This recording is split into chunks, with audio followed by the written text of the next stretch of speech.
नमस्कार दोस्तों, स्वागत है आप सभी का स्मार्ट क्लास कॉल एग्जाम पर। और आप देख रहे हैं उत्तर प्रदेश स्पेशल की सीरीज। तो आज की सीरीज में है दोस्तों उत्तर प्रदेश का संक्षिप्त इतिहास। तो आइए दोस्तों उत्तर प्रदेश के संक्षिप्त इतिहास के बारे में विस्तार से चर्चा करते हैं। तो चर्चा शुरू करते हैं दोस्तों। उत्तर प्रदेश का ज्ञात इतिहास लगभग 4000 वर्ष पुराना है, जब आर्यों का भारत में प्रवेश हुआ था। आर्यों का विस्तार सिंधु नदी से और सतलज नदी के मैदानी भागों से यमुना और गंगा के मैदानी क्षेत्रों की ओर हुआ। संसार के प्राचीनतम शहरों में एक माने जाने वाला वाराणसी शहर उत्तर प्रदेश में स्थित है।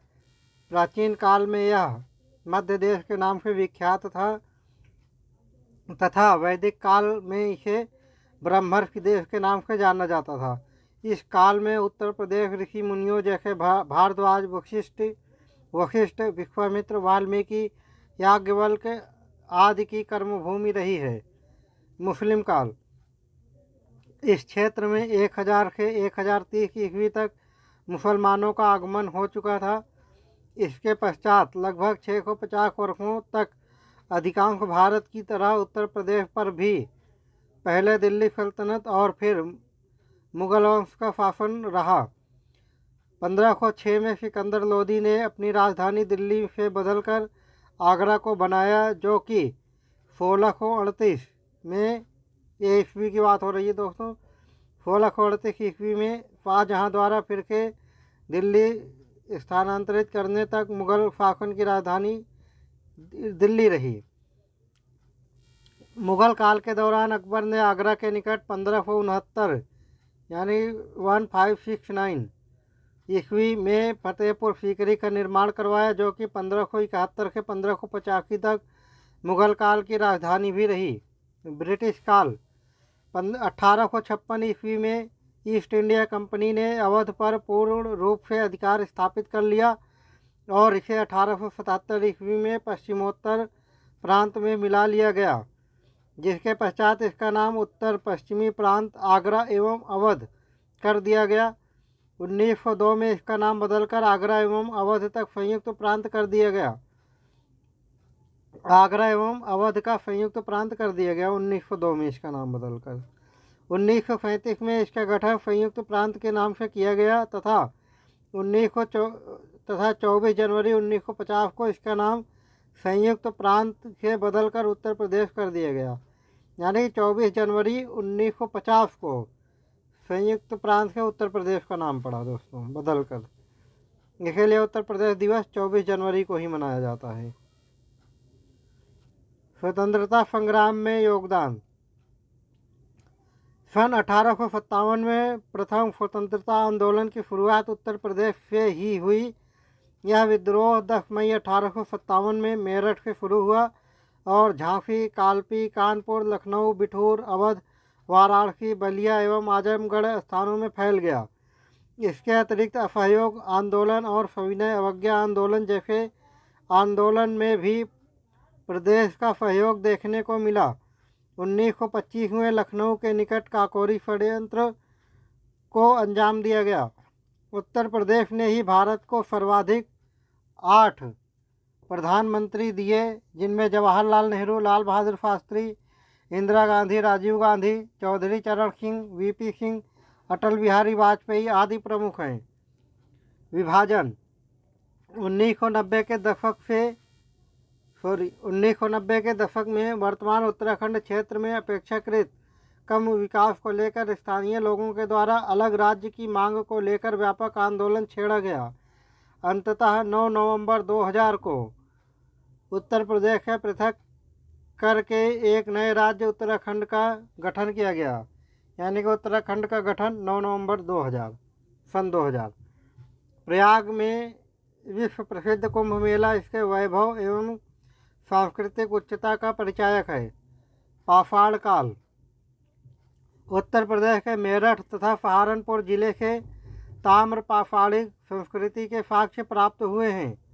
उत्तर प्रदेश में पूरा पाषाणकालीन सभ्यता के साक्ष्य सोनभद्र के सिंगरौली घाटी, प्रयागराज की बेलन घाटी तथा चकिया या चंदौली, आपका चंदौली पहले का चकिया था नामक पुरास्थलों से प्राप्त हुए हैं। बेलन घाटी के लोहंदा नाला क्षेत्र के पाषाण उपकरणों के साथ साथ एक अस्थि निर्मित मातृ देवी की प्रतिमा की भी प्राप्त हुई है। पूरा पाषाण कालीन सभ्यता के लगभग सभी उपकरण क्वार्टजाइट पत्थरों से निर्मित हैं। उत्तर प्रदेश में मध्य पाषाण कालीन संस्कृति के साक्ष्य प्रमुख रूप से प्रतापगढ़ के सराय नाहर राय तथा महदहा नामक स्थान से प्राप्त हुए हैं। सराय नाहर राय में उत्खनन कार्य प्रोफेसर G.R. शर्मा द्वारा किया गया। सराय नाहर से 14 समाधान मिले हैं, जिनमें मृतक का सिर पश्चिम की दिशा में है। यहाँ से 8 गर्त चूल्हे भी प्राप्त हुए हैं, यानी सराय नाहर से। प्रतापगढ़ के एक अन्य स्थल महदहा से गर्तावास साक्ष्य के साथ साथ हड्डियों की अनेक कलात्मक वस्तुएं, मृग श्रृंग यानी कि हिरण का सींग के छल्लों की माला और हड्डियों के आभूषण मिले हैं। महदहा से 12 सिंघा, भैंस, हाथी, गैंडा, सुअर, कछुए और पत्तियों के भी अवशेष मिले हैं।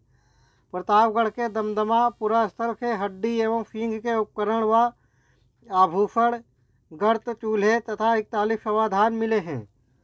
प्रदेश में नवपाषाण कालीन सभ्यता के साक्ष्य मिर्जापुर, सोनभद्र, बुंदेलखंड, सराय नाहर राय, प्रतापगढ़ से में मिले हैं। नवीनतम खोजों के आधार पर भारतीय उपमहाद्वीप में प्राचीनतम कृषि साक्ष्य वाला स्थल उत्तर प्रदेश के संत कबीर नगर जिले में स्थित लहुरा देव है, जहाँ से 9000 ईस्वी पूर्व से 8000 ईस्वी पूर्व के मध्य चावल के साक्ष्य प्राप्त हुए हैं। इसको पूर्व कोलडिहवा या प्रयागराज चावल के प्राचीनतम साक्ष्य वाला स्थान माना जाता है, यानी कि जो प्राचीन काल में कोलडिहवा था, प्रयागराज है वो स्थान। प्रदेश में हड़प्पा कालीन का साक्ष्य आलमगीरपुर, हुकास, मांडी गांव आदि से प्राप्त हुए हैं। आलमगीर हड़प्पा सभ्यता के पूर्व विस्तार को प्रकट करता है। यहाँ से कपास उगाने का साक्ष्य प्राप्त हुआ है। प्राचीन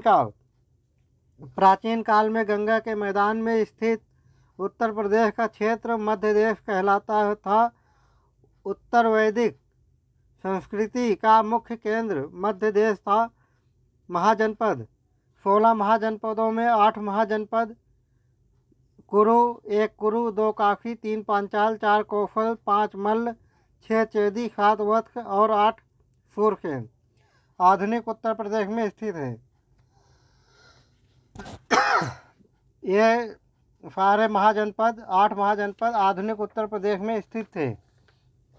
काफ़ी दोस्तों, इसकी वर्तमान स्थिति और राजधानी के बारे में जान लेते हैं। काफ़ी इसकी राजधानी वाराणसी थी और वर्तमान में यह वाराणसी के आसपास का क्षेत्र है। कौशल इसकी राजधानी श्रावस्ती व साकेत यानी कि आपका अयोध्या था और इसका वर्तमान स्थिति इसके अवध क्षेत्र है। कुरु इसकी राजधानी इंद्रप्रस्थ थी और वर्तमान में मेरठ, दिल्ली, थानेश्वर के आसपास का क्षेत्र। वत्स इसकी राजधानी कौशाम्बी थी, वर्तमान समय में प्रयागराज के आसपास का क्षेत्र। सूरसेन इसकी राजधानी मथुरा थी, मथुरा के आसपास का क्षेत्र वर्तमान में। मल्ल इसकी राजधानी कुशीनगर थी, वर्तमान में देवरिया, कुशीनगर के आसपास का क्षेत्र। चेदी इसकी राजधानी सुक्तिमती या सोथिवती थी, वर्तमान में बुंदेलखंड के आसपास का क्षेत्र। पांचाल यही छत्र या रामनगर एवं कामपिल्य या फर्रुखाबाद, वर्तमान में बरेली, बदायूं तथा फर्रुखाबाद क्षेत्र के आसपास का क्षेत्र। शतपथ ब्राह्मण एवं कौशल अवध का उल्लेख हुआ है। शतपथ ब्राह्मण में कौशल या अवध का उल्लेख हुआ है, यानी कि आपका अवध उस समय का कौशल शतपथ ब्राह्मण में इसके उल्लेख हुआ है। यह महाजनपद अवध क्षेत्र में स्थित था, जिसमें उत्तरी कौशल की राजधानी श्रावस्ती और दक्षिणी कौशल की राजधानी कुशावती थी। जैन एवं बौद्ध धर्म 6ठी शताब्दी ईसा पूर्व में 2 नए धर्मों जैन व बौद्ध का उदय हुआ। इन दोनों धर्मों का उत्तर प्रदेश में व्यापक प्रभाव पड़ा। गौतम बुद्ध का अधिकांश सन्यासी जीवन उत्तर प्रदेश में ही व्यतीत हुआ था। इसी कारण उत्तर प्रदेश को बौद्ध धर्म का पालना कहा जाता है। प्रमुख जैन तीर्थंकर जिनका जन्म स्थान उत्तर प्रदेश में है। ऋषभदेव का जन्म स्थान अयोध्या, अजीतनाथ का अयोध्या, अनंतनाथ का अयोध्या और पार्श्वनाथ का जन्म स्थान वाराणसी। ज्ञान प्राप्ति के बाद महात्मा बुद्ध ने सर्वप्रथम सारनाथ या ऋषिपत्तन में अपना पहला उपदेश दिया। इस घटना को धर्मचक्र प्रवर्तन कहा गया। महात्मा बुद्ध ने अपने सर्वाधिक उपदेश कौशल राज्य की राजधानी श्रावस्ती में दिए। 483 ईस्वी पूर्व में कुशीनारा या कुशीनगर में महात्मा बुद्ध की मृत्यु हो गई। इसी घटना को महापरिनिर्वाण कहा गया। गौरा ताम्रलेख गोरखपुर जनपद में स्थित था। यह अभिलेख मौर्यकालीन है। इससे पता चलता है कि मौर्य काल में अकाल की स्थिति में जनता को अनाज का वितरण किया जाता था। प्रयाग के अशोक स्तंभ का हरिशरण द्वारा रचित समुद्रगुप्त का प्रशस्त लेख उत्कीर्ण है। सारनाथ का स्तंभ लेख, जिसका निर्माण मौर्य सम्राट अशोक ने करवाया, के शीर्ष पर बने सिंहों की आकृति को ही भारत सरकार ने अपना राजकीय चिन्ह बनाया। अशोक निर्मित अहरौरा अभिलेख राज्य के मिर्जापुर जिले में है। उत्तर वैदिक युग से संबद्ध स्थल अतरंजी खेड़ा और आधुनिक समय में कासगंज, यानी कि जो अतरंजी खेड़ा था वो आपके समय में कासगंज का स्थान है, से गैरिक मृदभांड तथा कृष्ण लोहित मृदभांड संस्कृतियों के अवशेष प्राप्त हुए हैं। अतरंजी खेड़ा आधुनिक कासगंज से शुंग, कुषाण तथा गुप्त काल के अवशेष प्राप्त हुए हैं। कुषाण शासक कनिष्क की राजधानी मथुरा थी। राज्य के ललितपुर जिले में देवगढ़ नामक स्थल के गुप्तकालीन मंदिरों के साक्ष्य प्राप्त हुए हैं। यहाँ के गुप्तकालीन मंदिरों में दशावतार मंदिर उल्लेखनीय है। सारनाथ में ही धमेक स्तूप है, जिसे अशोक ने 249 ईस्वी पूर्व में इसी स्थान पर बनाने का आदेश दिया था। इसी स्थान मतलब सारनाथ में, और यह 500 ईस्वी पूर्व में बनकर तैयार हुआ। प्राचीन काल में कन्नौज कान्यकुब्ज के ब्राह्मण से प्रसिद्ध था। प्राचीन काल में कन्नौज जो है कान्यकुब्ज ब्राह्मण के नाम से प्रसिद्ध था। हर्ष ने थानेश्वर की जगह कन्नौज को अपनी राजधानी बनाया। कन्नौज पर सर्वाधिक समय तक गुर्जर प्रतिहारों ने शासन किया था। हर्षवर्धन का 628 ईस्वी पूर्व का ताम्र दानपत्र लेख शाहजहाँपुर के जिले के बांसखेड़ा से प्राप्त हुआ है, जिसमें हर्ष की वंशावली, प्रशासनिक संरचना एवं सैनिक अभियानों का उल्लेख है। मध्यकाल 831 ईस्वी में महोबा में नन्नुक ने चंदेल वंश की स्थापना की। यानी चंदेल वंश की स्थापना नन्नुक ने 831 ईस्वी में की। चंदेल का राज्य जेजाक भुक्ति के नाम से चर्चित था। इसकी राजधानी महोबा थी। चंदेल राजाओं के स्थापत्य के नमूने आज भी खजुराहो में विद्यमान हैं। तुगलक वंश के शासक फिरोज शाह तुगलक ने प्रदेश में 2 नए नगरों फिरोजाबाद एवं जौनपुर का निर्माण कराया। जौनपुर का निर्माण फिरोज शाह तुगलक के द्वारा अपने भाई व सुल्तान मोहम्मद बिन तुगलक जौना खां की स्मृति में करवाया था। जौनपुर में अटाला मस्जिद का निर्माण इब्राहिम शाह फरकी द्वारा कराया गया। सल्तनत काल एवं मुगल काल में कड़ा, प्रयागराज के निकट का स्थान जो है वो उस समय का कड़ा था, महत्वपूर्ण सूबा था। सल्तनत काल एवं मुगल काल में कड़ा, ये प्रयागराज नाम के बगल में एक जगह का नाम है, महत्वपूर्ण एकता या सूबा था। कड़ा की चर्चा दोस्तों ये क्या बोलते हैं, बक्सर युद्ध के बाद कड़ा जो है मुगल शासक को दिया था इन्होंने, अंग्रेजों ने। मुगल शासक उस समय था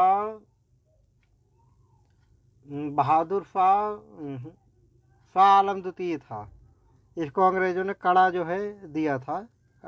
उसके बाद जो इलाहाबाद की संधि हुई थी उसमें सिकंदर लोदी ने 1504 ईस्वी में आगरा शहर की स्थापना की तथा इसे अपनी राजधानी बनाया।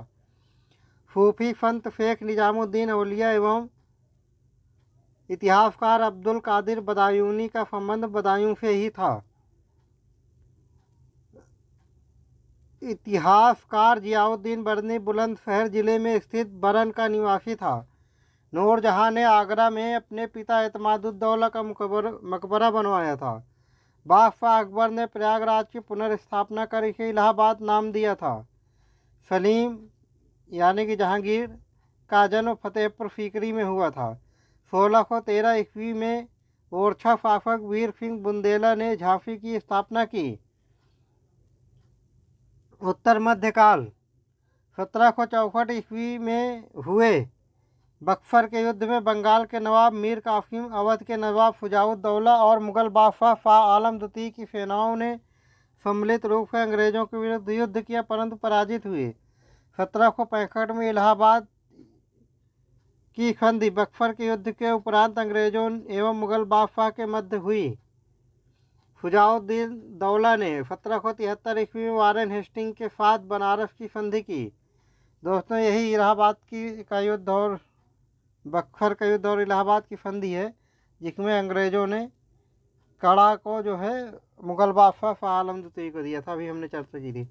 अवध के नवाब आसिफुद्दौला ने अपनी राजधानी फैजाबाद या अयोध्या से लखनऊ स्थापित की, यानी कि लखनऊ में स्थानांतरित की अपनी राजधानी आसिफुद्दौला ने। और आसिफुद्दौला शुजाउद्दौला आसिफुद्दौला शुजाउद्दौला का पुत्र था। आसिफुद्दौला ने अंग्रेज़ों से फैजाबाद की संधि 1775 ईस्वी कर बनारस का क्षेत्र अंग्रेज़ों को सौंप दिया था। आसिफुद्दौला ने 1784 ईस्वी में मुहर्रम मनाने के लिए लखनऊ में इमाम बाड़ा का निर्माण करवाया। आसिफुद्दौला ने 1784 ईस्वी में लखनऊ में रूमी दरवाज़ा का निर्माण करवाया। और वाजिद अली शाह अवध के अंतिम नवाब थे। तो दोस्तों, आज का टेस्ट यहीं पर समाप्त होता है और इसी तरीके के टेस्ट को लगातार पाने के लिए हमारे चैनल स्मार्ट क्लासेस और एग्ज़ाम को लाइक, सब्सक्राइब और शेयर ज़रूर करें। कल फिर मिलते हैं दोस्तों इसी चैनल पर और नेक्स्ट वीडियो के साथ। तब तक के लिए जय हिंद।